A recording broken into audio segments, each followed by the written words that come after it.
One cannot discuss the history of Jamaican music without Buju Banton. He grew from a lanky teen, studying local Kingston DJs to an artist that propelled dancehall and reggae to international heights. Banton emerged in 1987 and quickly became a leader in dancehall, a genre in its infancy in Jamaica. With albums like 1992's Mr. Mention and 1993's Voice of Jamaica, Banton created a rude boy persona laced with a raspy vocal tone and streetwise lyricism. By 1995, Banton was in search of something much bigger. He was in the process of converting to Rastafarianism. He began growing out his locks, studying the words of Ethiopian Emperor Haile Selassie, and spiritually cleansed the hard edges that surrounded his previous music. He released a melodic Rasta reggae classic called Till Shiloh, with the assistance of local producers Donovan Germain, Lisa Cortez Bobby, Dave Kelly, Sylvester Gorton, and Steely and Clevie. Banton transformed the sound of dancehall with Till Shiloh.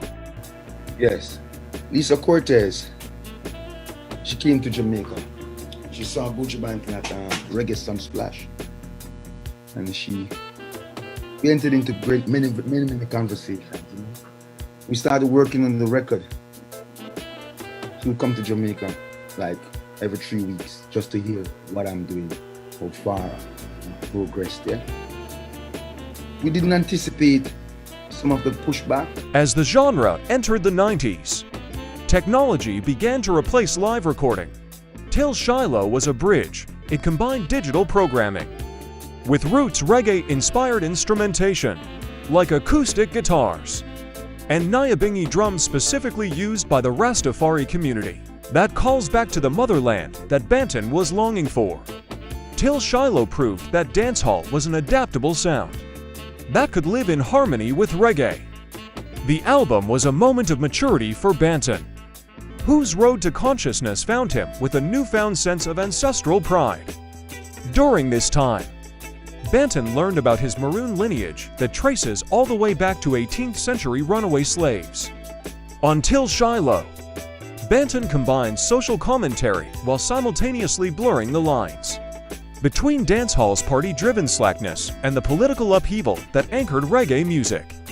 You can hear it from the first track, Till I'm Laid to Rest, with straightforward production of an African choir and commanding percussion. Banton is weighed down by Western colonization. I'm in bondage, living is a mess. I've got to rise up and alleviate the stress. He sings in a pained voice. No longer will I expose my weakness. Banton's spiritual awakening further distanced himself from the days of boom bye-bye. Till Shiloh was a necessary rebirth that put him on a similar path to Bob Marley. The single, recorded at age 16, caused enormous controversy over its lyrics. And, like the reggae icon, Banton saw part of his mission as an educational one. For decades, Rastas were rejected from mainstream society due to their Pan-African beliefs and heavy weed smoking. One of the most compelling moments of Till Shiloh is Untold Stories, where Banton channels Marley's spirit. Banton's softer vocal is beautifully highlighted by the acoustic guitar. It's a competitive world for low-budget people, spending a dime while earning a nickel, he sang. Songs like Complaint, meanwhile, take aim at those that seek to keep those low-budget people down. Children, arise from your sleep and slumber, don't come to bow. Come to conquer, Banton stresses in the first chorus. Murderer is a direct call-out to Jamaica's alleged corrupt government, a response to the murders of friends and fellow artists Panhead and Dirtsman.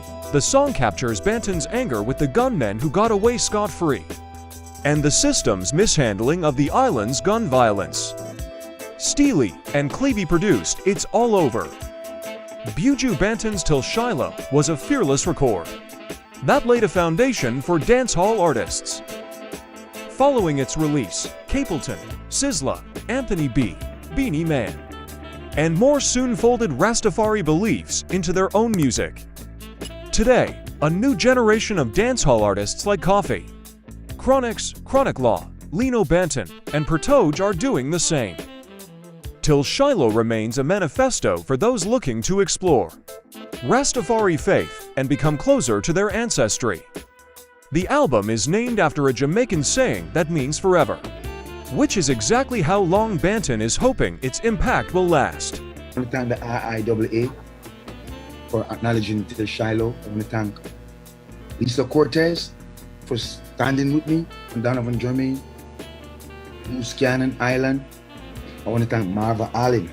I cannot forget Aaron Talbert, who spent many, many nights sleeping in the cold in some small little beanie vans outside many radio stations, because that's the labor of love.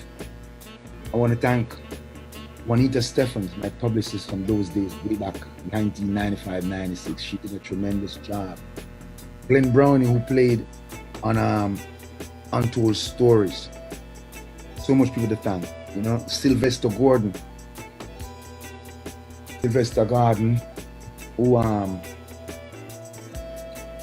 we work on It's Not an Easy Road together. In fact, It's Not an Easy Road was my first production as a producer. It's Not an Easy Road. I did that song about 9 times, and each time I would go back, Donovan German would say to me, "It's not ready. Gotta go back." It's my first song. I was producing my first song. And Sylvester Gordon, we had a studio by the name of Cell Block 321. I would knock this song out every time Donovan would hear a song, he would give us a thumbs down. And finally he gave us a thumbs up, and it was Not an Easy Road. Yes. I want to thank Dave Kelly, Wayne Wonder, Frankie Sly, you know. I want to thank the Penthouse crew, even Andre Tyrell. I want to thank all the guys, Beres Aman, Sly, Robbie, Steely and Clevey, all the Jamaican musicians who really and truly, Bobby Digital,